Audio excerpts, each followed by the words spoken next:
Hi, John. How are you doing? Fine. How are you? Very good, thanks. Thank you for coming on and talking to me on my channel. A little bit of hockey history. More than welcome. Thanks.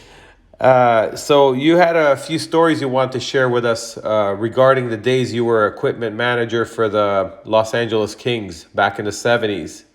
Was there any players that kind of stood out with any stories to tell that they? Well, Terry Harper comes to mind. Uh, I remember him. yeah, he was kind Defense. of an unusual individual. That his pregame thing was just to get there right at the deadline and then toss his equipment on and go out there for the warm up. Really? So the guys took it amongst themselves to cut his laces on his shoulder pads several times and also on his laces on his skates. And in fact, one night he was so late getting there, he didn't have time to redo the laces in his skates. So he left them in there where they were hanging and skated the whole warm up without his laced up skates. Wow. That's Terry Harper. Nothing. The man will never die of a heart attack. I'll guarantee you. Nothing. It didn't bother him. He is an unusual individual. Great guy, and is a super person. I've flown with him many times in his airplane and down the coastline. We'd go for a milkshake and a French fries together after practice. You mean his Harpo- his airplane? Wait a minute. His airplane? Yeah, Terry's. What? Yeah, Terry. He's a licensed pilot. Wow. That's amazing. Yeah, Yeah. and unusual guy. And the coaches never got mad at him for showing up late, or they couldn't say anything because he was a Montreal Canadian in the past.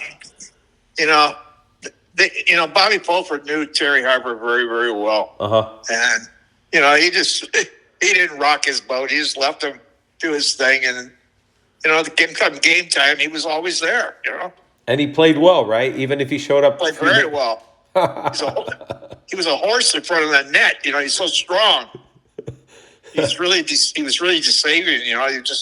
His strength. It was just amazing. Yeah, I heard about him like he was a great defenseman. How about when he was in practice? Did he show up to the practices on time, or was it the same thing in practice? I'm sorry. In the practice, did he show up on time or no? No, he was right there on the edge, but he made it. But plus, we always mess with him, though. And the LA traffic, it's a lot of traffic in LA, so to be there to take And he lived on the beach in Manhattan, right on the Strand at the time. Uh-huh. He was just a beach rat. Him and his wife Gladys, they loved it down there, and their children. Yeah, I'm sure coming from Canada, it's warm weather all year, why not? Yeah, out of Montreal to here. I mean, my God. Yeah. So has he ever been late in a warm up ever? All the years you saw him played, was he ever late like for a game, like showing up? No, never. He's always right on time then. Yeah, he was all business once he hit that locker room, and he never got excited, even when we butchered his stuff. It was like water off a duck's back. He never even raised a hair. Really? Wow. Yeah, he just smiled, put his shit on. That was it. Speaking of the gear, all that, Butch Goring had some unusual gear. I mean, he had that helmet that is the only guy in the league who wore that helmet. Yeah, the Spaps helmet. Spaps. This is Spaps. Swedish one. SPAPS. Spaps. So it was a popular helmet back in the 60s and the 70s in amateur hockey and so forth. And that's where Butch got acquainted with it up there in northern Manitoba. So they were common. They were common back in the day, is what you're saying. Yes, you could see them. I saw the kids I played against, coming up through junior and so forth. They were popular then. They basically didn't provide a lot of protection. They just reduced the cutting surfaces. And it was comfortable, probably. It's kind of like the Jofa. Yeah, you never even knew it was on your head. It's like the Gretzky Jofa then. Yeah, that's Butch, Yeah. That's typical Butch right there. He didn't want to be bothered with that crap. And I noticed something unusual with his gear. The skates had Velcros. Yes. He had an instep problem Uh-huh. that was always like a toothache. It was always around there. His skin would get raw down there to the point where he had difficulty lacing his skates up. So I got together with Billy Vandenberg about that one year in training camp. I said, we got to do something about this. So can we get the factory on the horn and see what we could do here? And so got all our heads together and we built a temporary model with the Velcro just to see how it worked. And it was the answer. So what was the difference? Why did the Velcro work better than saying tying your skates? What was it? The laces are very narrow. The Velcro didn't have the cutting surfaces that the laces do. When your skate gets wet from perspiration, and Butch never wore socks. Underneath, so that was Butch. And some guys didn't like to wear socks, but with Butch, he definitely didn't like to wear socks. Yeah, it's tough without socks. Bobby Orr didn't wear socks. I heard that's also another player. Yeah, you got a lot more solid footing underneath you if you can do it that without socks. Yeah, but then the skates have to be cleaned once in a while too. Probably. Oh yeah, you gotta. Yeah, especially with Butch. My God. Yeah. He went to the Islanders, I think in the 80s, correct? They got traded. He got traded. He went actually the 70s. Oh, in the 70s. Okay. Yeah, late 70s. In fact, we were in Montreal when George pulled the trigger on that trade. Oh, really? Yeah, George McGuire, who was our general manager at that time. He came in after we had a really good general manager, Jake Melford, who left the Kings and went to Vancouver. And George was quite a character. I've heard of George McGuire. So that I don't know if Butch Goring's in the Hall of Fame or not, but he should be. He won 4 Stanley Cups. He's the MVP too. He's not in the Hall of Fame. He definitely ought to be considered. Yeah, no doubt about that. I think if the majority of his career had been in the East, as opposed to the West, where the coverage wasn't that great in those days. Yeah, I think he would have been a shoo-in. But what he did, with the Islanders with the fish sticks, my gosh, it was, you can't write a better script than what he had there. Yeah. I knew the night we traded him. I remember I was talking with Peter in the locker room, and I didn't know George was in the bathroom at the back end, relieving himself, and I didn't know George was there. So I said to Peter, George just airmailed the cup to the Islanders. That was my comment to Peter. I guess, lo and behold, George overheard me and came flying out of the bathroom. So I figured I was doomed right there on the spot. As it turns out, I was. But you were right. Whatever you said, it ended up being true. They won 4 Stanley Cups. He was a missing link. Mind you, we got a couple of quality guys for him, but Butch had so much heart. Yeah, you can't measure that. No, he was a Conn Smythe winner, correct, in the finals, right? Yes, he was. And how in the world is he not in the Hall of Fame? I just don't understand this. Like, what does he have to do to get there? And other guys who haven't won cups are in there. It doesn't get any better than that. No. And he had a unique helmet. Everybody knew the helmet that he wore. Yeah. They knew the helmet. The other helmet, the backup to it, I found at a yard sale in Los Angeles. Really? At a yard sale in L.A.? Yeah. What? Yeah, at a yard sale in L.A. $5 I paid for it. Wow. What color was it? It was white. White. So he was looking for more of these helmets, correct? Well, yeah, we always had our eye open for them because, they were a pain in the butt to cart around and have to tape all the time when you only had one. And it was just one of those things, Yeah, I noticed when he went to the Islanders, it looks like the gloss is off of the helmet. It wasn't like the one he wore with the Kings, the purple.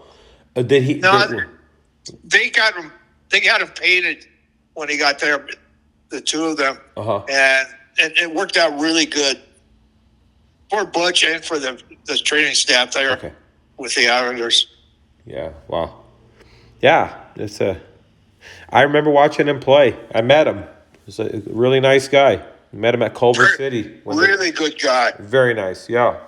And then, Really good guy. yeah, And his family's done really well for themselves, too. yeah. Butch is a good guy. He's a great leader. His daughter's a lawyer Wow. in the Dallas area now. And doing very well. I mean, Butch has got a lot to be proud of. Should be, yeah. Yeah. So, was there any times over the years that you've seen a coach go crazy in the locker room for when they were losing or anything? Any of the coaches? Freddie Glover.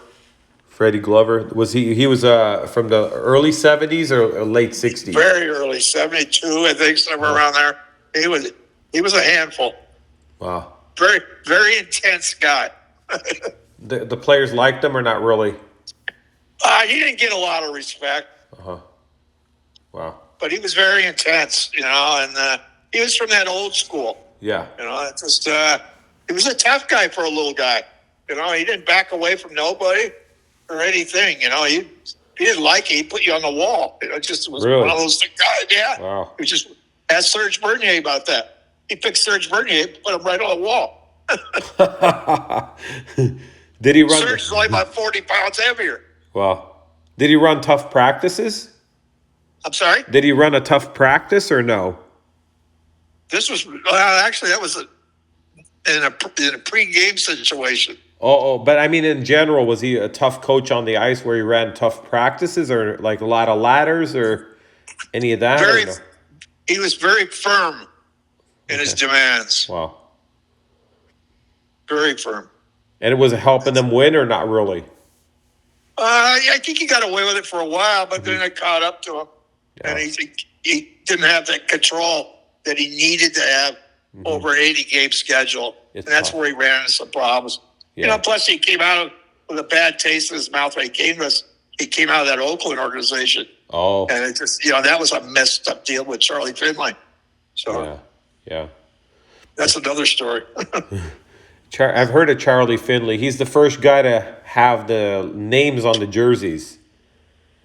That and the white skates, Oh, and the yeah. green and yellow skates. He was a pain in the ass, is what he was. I got to ask you about that. So, Oakland Seals used to have their skates painted white, supposedly like the baseball team, the Oakland A's.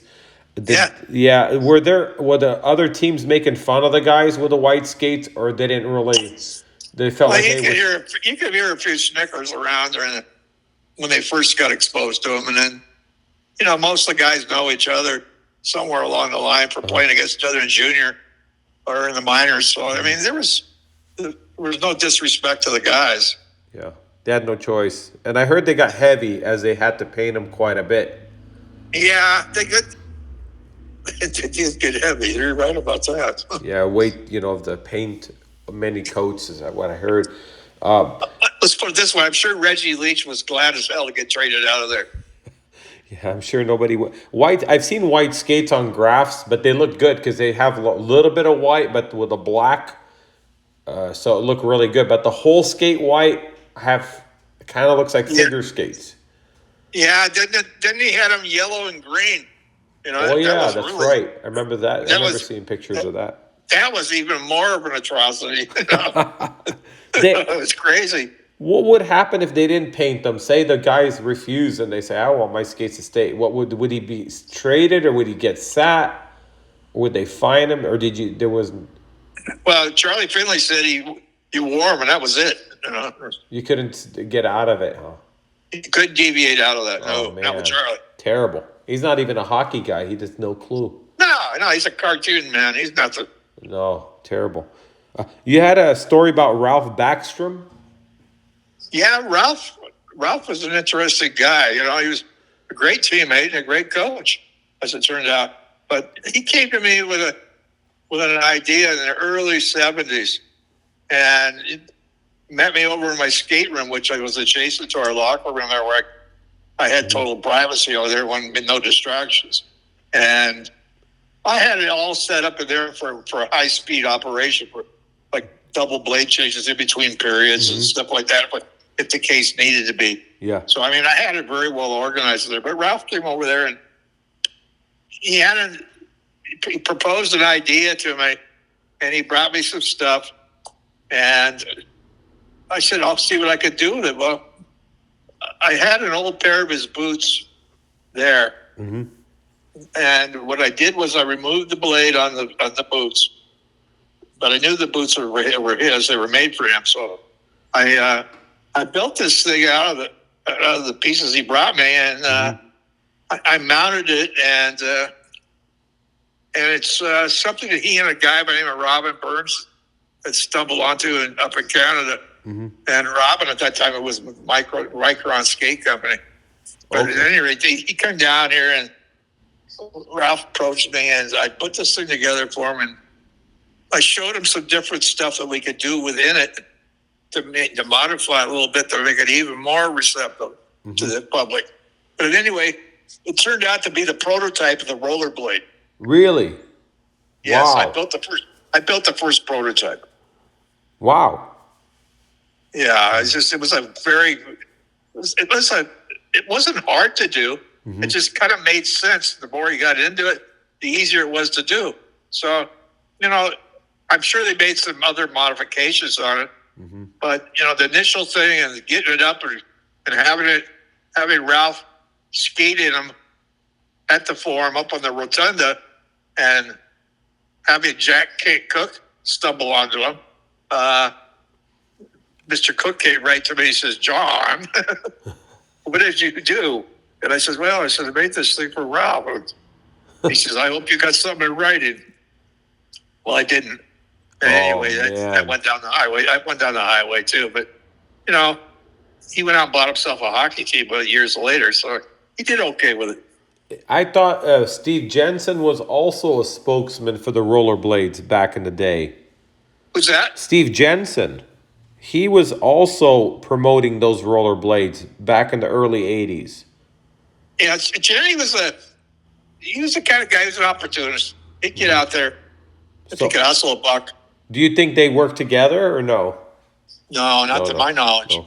So Ralph Backstrom's the guy who kind of started the company, the rollerblade company, would you say? Yeah, Ralph was involved in it, definitely with Robin Burns. And he didn't have you in there because you built it for him? I mean, did he add you in for anything or no? No, I got stiffed on the whole deal, so it didn't matter. Oh, man.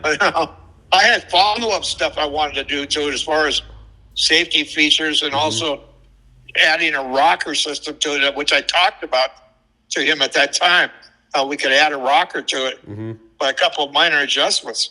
And he liked that idea, but he never got back to me. And then, a couple of years later, I saw it out there and it had a rocker. So obviously the idea got taken apart for me. It's terrible. A lot of ideas get stolen. Happens all the time. Well, I thought, well, it happens. It happens. At least I know it's out there. I did that, and I also got into my martial arts stuff later on. I designed gloves and shoes for full contact martial arts. Wow. Which were right out of like rollerball. They were wild looking, and I designed them on paper, and I had my friend Ben Brooker of the Brooker Glove Company here in Los Angeles. Oh yeah. I built the prototypes on that and developed it. And when I went pro with it at the forum, in fact, I had a promotion there where it was a full contact karate tournament.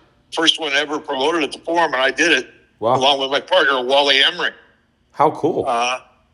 And Wally was the owner of the Chuck Norris Karate Studios. Okay. At the time, and he and Chuck, and I got to know Chuck through him, and it just wasn't. It's just in LA, everything happens. It's a hotbed for making things happen. Yeah. Did you ever modify any other gear as far as besides the Velcros on the skates for Butch Goring? Did you do anything else that was kind of cool for goalies or anything that's unusual? Well, we did use sticky sponge on the goalie's fingers that they could put on and then tape around it, which gave about 1/8 of an inch of padding on each finger. that's before the golf club came out. Just a lot of little things that went on Yeah. to try and make it easier and more comfortable for the guy. Yeah. In those days, you were looking at shots coming at 80, 90 miles an hour. That was long before the graphite shafts came along on the sticks. So the shots were a bit tricky sometimes. Yeah. And the game was different then, because there were bodies jamming in front of you, and it wasn't the goalie just diving down on an inverted Y. It's just the more had to be more of an athlete. Yeah. Reaction, reflexes. And Yes. did you see a lot of fingers get broken with shots or no? No, Over the years. If they get, yeah, in those days, if it was a little crack or something, guys played with that stuff. Because there was only 12 teams at the time when I came into the league, and there was guys in the minors that were ready for your job if you didn't produce. Wow. I watched Bert Wilson play hurt several times. It's just where his leg was black and blue, and he still played. Wow. He's just one of those guys that nothing was going to take him out of the lineup. Today, you're going to hang him, you're out for 3 weeks. Yeah, different mindset, different players. Yes. Oh, yeah. You know who they are, too. I mean, they serve notice. He did that stuff in the 70s, he would have been ran out of the league.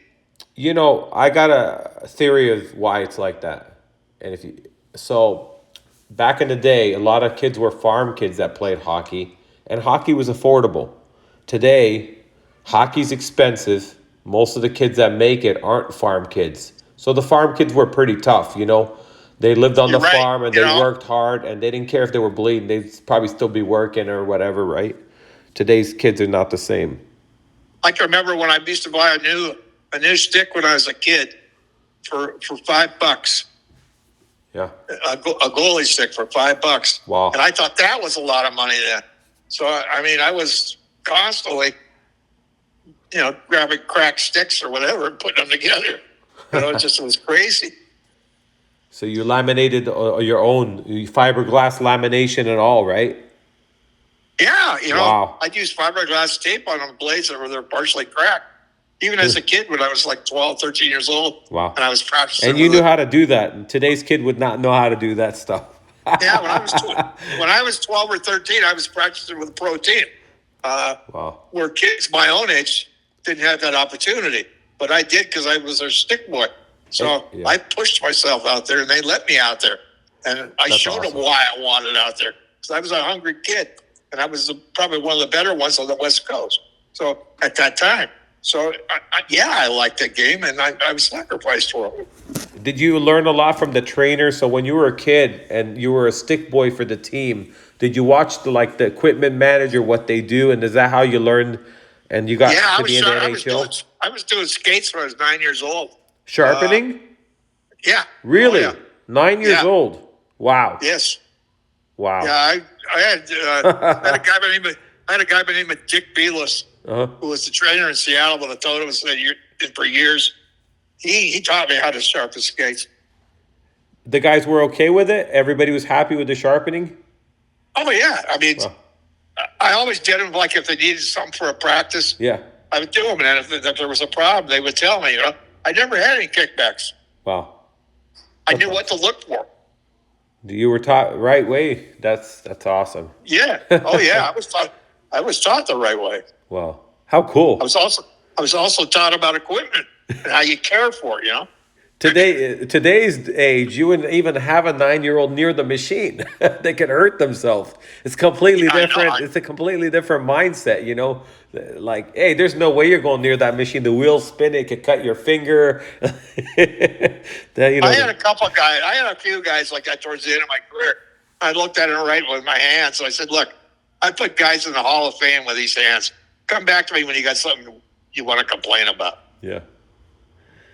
So was there anyone that was a big complainer on sharpening that you had over the years, or pretty much everybody? No, the complainers, they shut up fast. There's always someone maybe doesn't like something. The game was different then, though. Yeah. See, a guy could stand up to these prima donnas then and get away with it. Today, you can't do that. No, no. They run and call their agents. Oh yeah, they got agents, and yeah, you'll be in trouble. You can't even talk back. It's Yeah, pretty bad.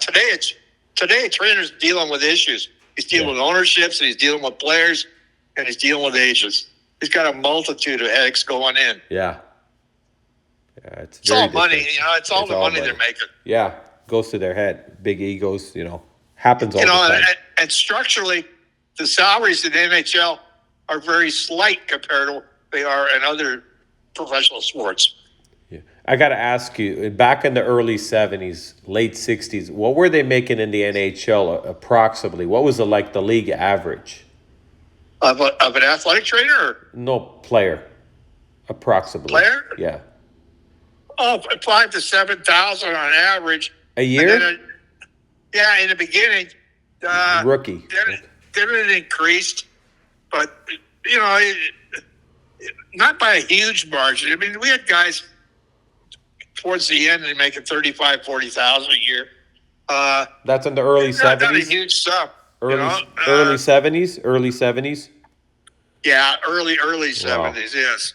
Wow. Then it all started changing with collective bargaining agreements and so forth with the owners. And it improved for the guys.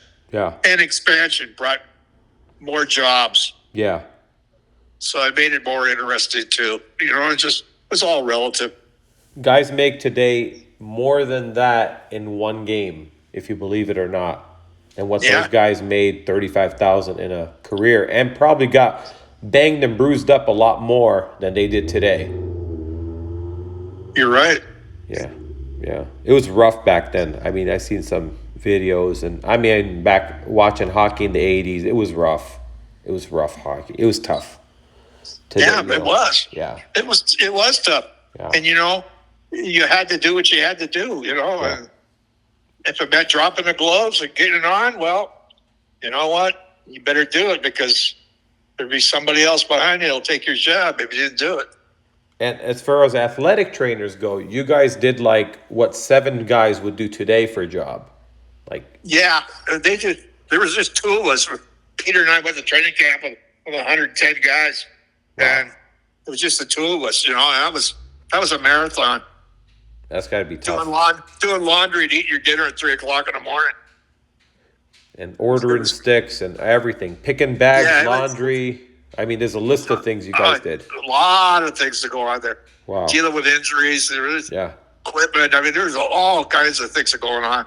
And so they switched over. They've added all these extra bodies. And these kids are making real money. When I broke into the league, it was $150 a week. Wow. That was it. Not so much. What does an athletic trainer make today, would you say? About? Well over 100,000. Wow. So they have many guys too. They have a guy that just does for injuries. They got a guy who just orders equipment. It's not like what you guys did though. Yeah, it was just everybody's involved now, and you got guys in the locker room crawling over the top of each other to take care of these guys. These guys are taken care of well. They can't complain. No, but they still do probably. They'll find a way. They always do. Yeah. They don't have the bus rides like we did. There's only so many Paul Correas in the game, Yeah. He's a squawker. He always was a trainer's delight. Yeah, I'm sure you heard stories from many trainers. You're friends with everybody, so you know all the stuff that goes on. Yeah. Yeah. Oh, you want to know what's going on?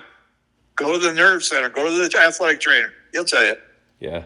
They're pretty much the eyes and ears. I asked my friend this question. It's probably the very first video I ever made with an interview. And I asked him, are the trainers the eyes and ears of the locker room? Yeah. What goes on in the locker room stays in the locker room. Okay, because I asked Pete this question, and he said no. He said, why would you be the eyes and ears? Because he said then nobody would trust you. But that's important. You're right about that. Nobody likes a snitch. Right. And they test you too, believe me. So what about when the coach comes in and he'll say, did you see something or hear something? Do you really tell them, or do you side with the players? Well, if it's an injury situation, You had to make it right with the athlete. Mm-hmm. You explain to them, look, this is what we're going to do. This is what I'm going to say. You just didn't go out there and hang them out to dry, but you damn well let them know that you were doing it to do your job too. So you have to get permission kind of from the player. Say, hey, this is what I'm Well, going to do. What do you think? Or no, I don't you know if say, it's I don't know if it's so much permission. uh-huh. I think it's just a matter of laying the ground rules out there. Mm-hmm. I mean, Peter was good at that. He was very soft spoken. I was the guy that ran and raved. He was the quiet one. It's just, but we got along all right in those perimeters. So he got his message across to the guys, and he saw they saw his results too. So there was a mutual respect there. Yeah, Pete's great. Did you ever? Guy did a good job. Very good. Yeah, he worked hard. I mean, you and him, you guys were always carrying those bags up and down those stairs at Culver City because the locker room was upstairs. I remember that. Yeah. Yeah. Well, that was nothing compared to some buildings around the league. Oh man, and then on top of that, you have to do everything else. It was a lot for you guys, and I hope the players appreciate it. Did you ever have to bail anybody out, like for missing, like curfew or anything like that? Where no, nothing like that. That was one area I never worried about. Yeah, that wasn't my business. That's the coach's problem. Yeah, I remember Scotty Bowman once gave a guy at the hotel clerk a stick, and every player that showed up late signed it, like for an autograph. In the morning, he saw which guys signed it. He knew which ones were late. I thought that was funny. Yeah, well, Scotty Bowman was a very intelligent guy. Yeah, did you get to talk to him at all over the years? Yeah, Scotty, I did. Yeah. And I sat 1981. I sat beside him at the All-Star Game dinner. Yeah. And I had the privilege of really chatting with him that night. Very interesting guy. And then I was friends with him on Facebook for a lot of years. Oh, wow. And he kind of got off of Facebook. So I used to chit-chat with him. I had legs. He's a very, very intelligent guy. Yeah, the greatest coach of all time, in my opinion. Yeah, he was a motivator. Yeah. What made him different, would you say, than the rest of the coaches that you've seen? Why did he stand out? Because he never really played NHL. He just probably played as a kid. But he had something about him that the Red Wings were amazing. Pittsburgh won cups because of him. What was it? He showed them the way to win. Okay. So that was a difference than anybody that you saw for the Kings. But his ways were effective, and players bought into his systems, or they were gone. Simple as that. Wow. He played it Scotty's way or the highway. He didn't yell much, did he? No. Wow. Very seldom. Yeah. There's just always in control. He was a consistent coach. I mean, he took the Blues to the Stanley Cup Finals back in the 70s. I mean, he was just Montreal all those years.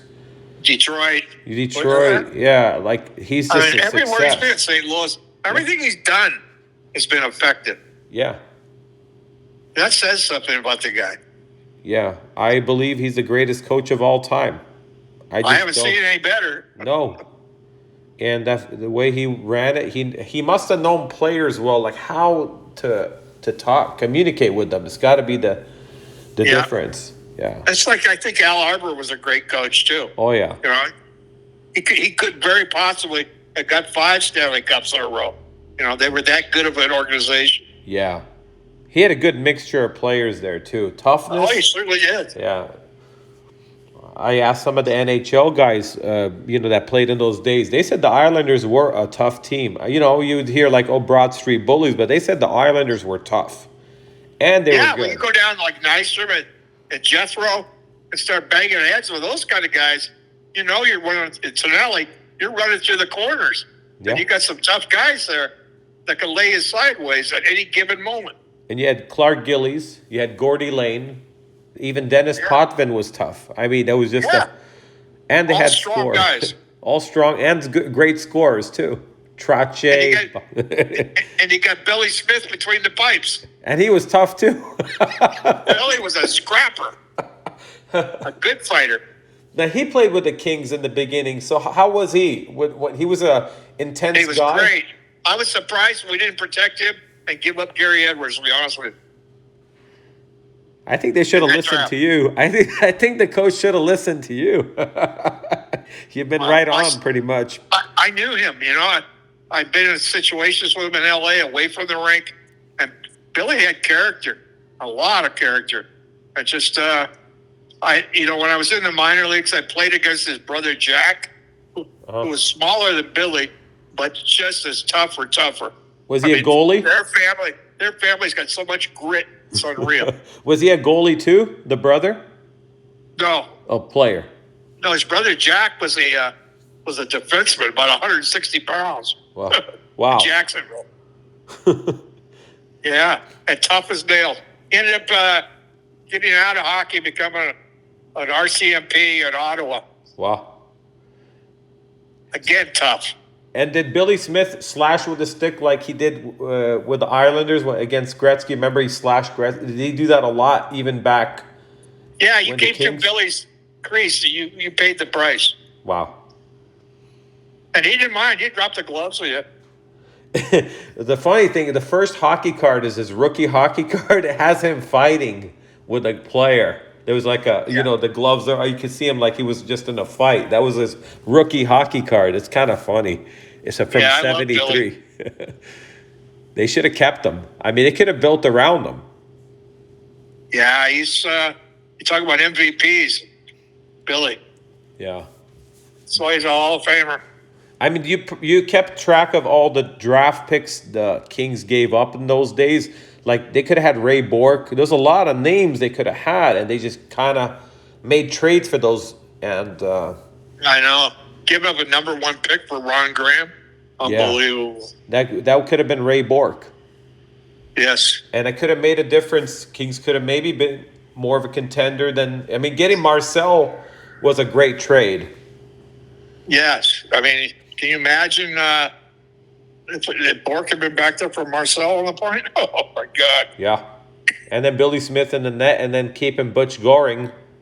I think you Yeah. guys could have had, Exactly. We yeah. had him, Yeah, it's hard to say though, And you got guys like Davey Taylor were just coming along in the 70s. I loved him as a rookie.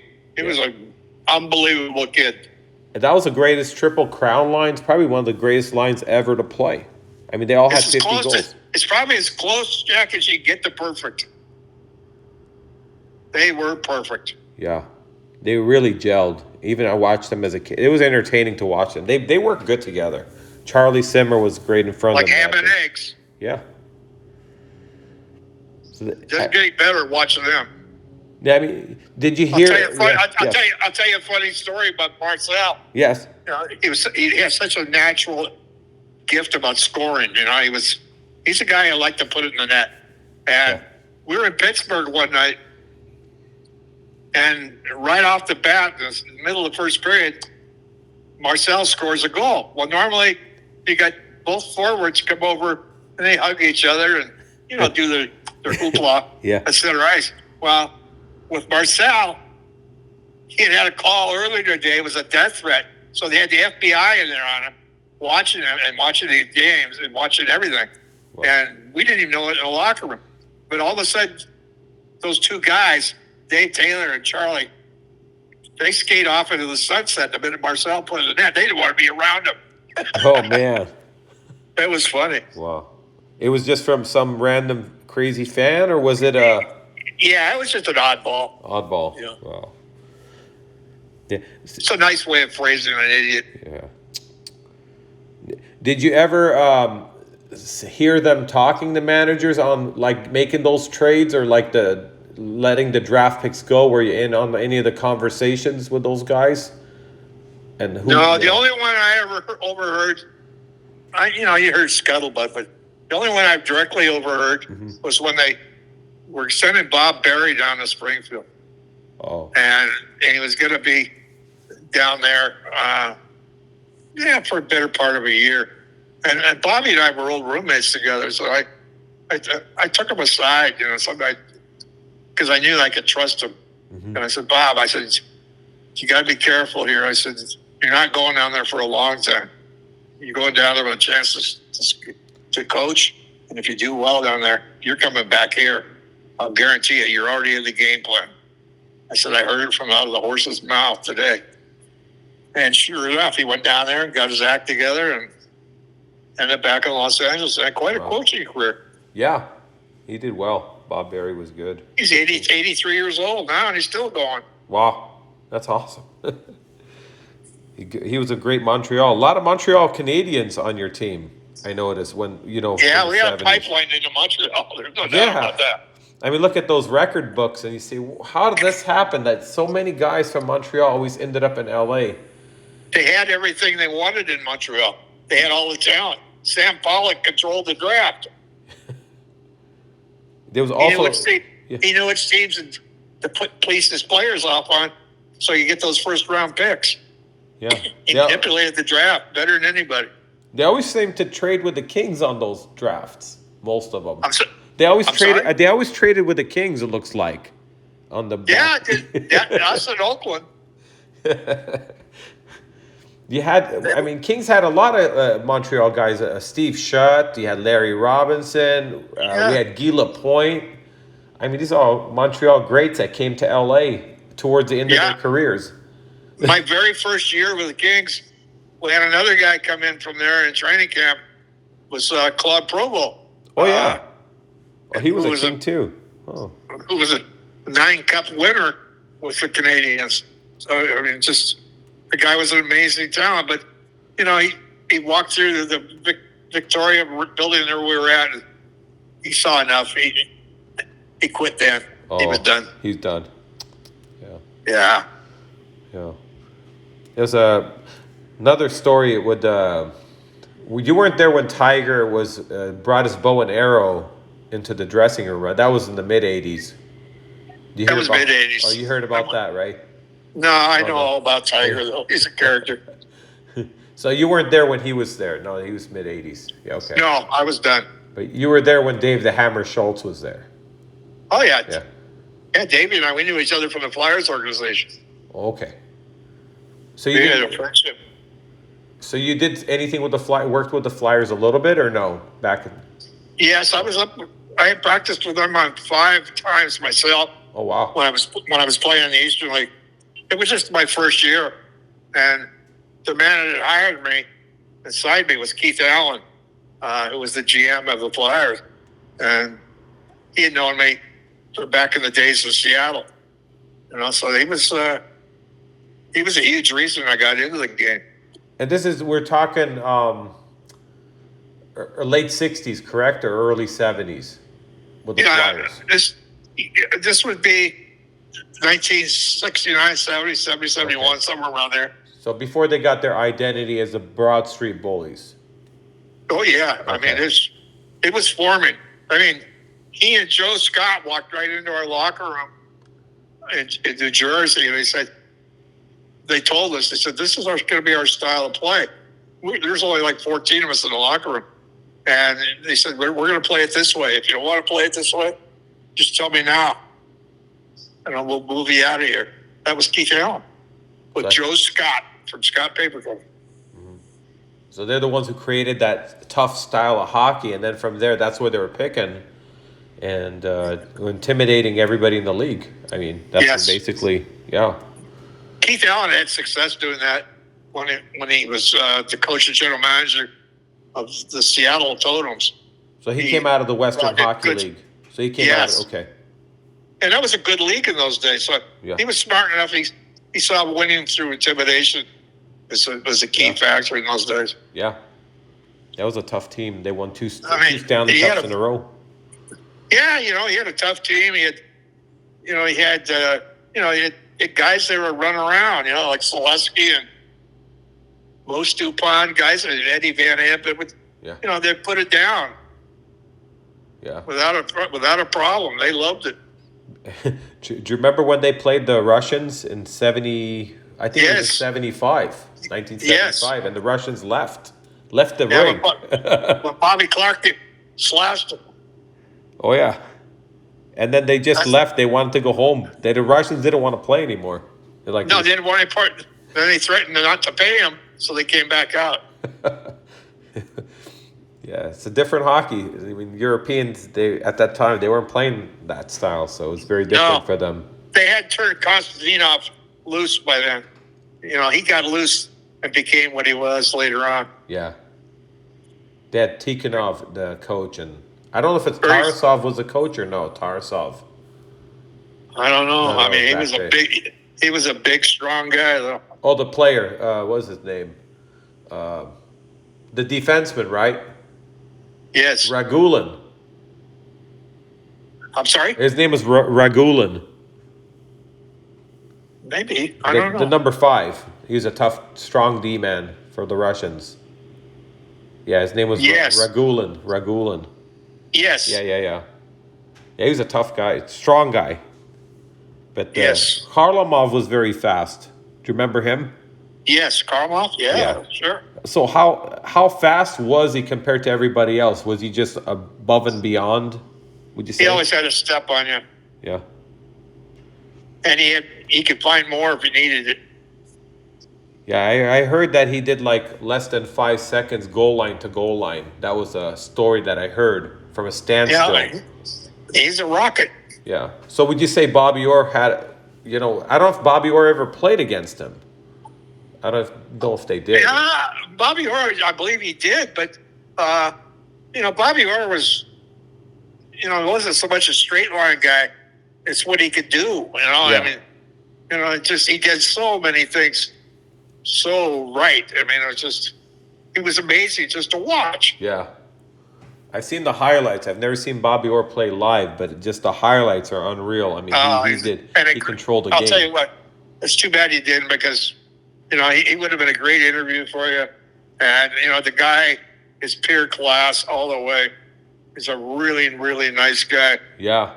He just played with a lot of intensity and a lot of ability. Well, I did reach out to him. I made a phone call and I left him a message, but he didn't get back. And I'm sure, he's a big legend. And so they're busy sometimes, and it's hard to get a hold of some players like that. Yeah. But it would have been great to even talk to him and ask him, what made him different than everybody else and all that. Well, I'm sure he gets a lot of inquiries. I'm sure. Of his magnitude, I mean. Yeah. I haven't seen Bobby now since 1989 or something when the draft was held. When the draft was held in Boston. Oh wow! And I used to get Christmas cards from him and Peggy every year. But, oh, cool! Everybody got away from Christmas cards now. It looks like. It's just a lot of things have changed. Yeah, he's still involved in hockey. I think in some way he's doing some stuff. Oh, he's an agent. He's an agent. Big time agent. Yeah. Wow.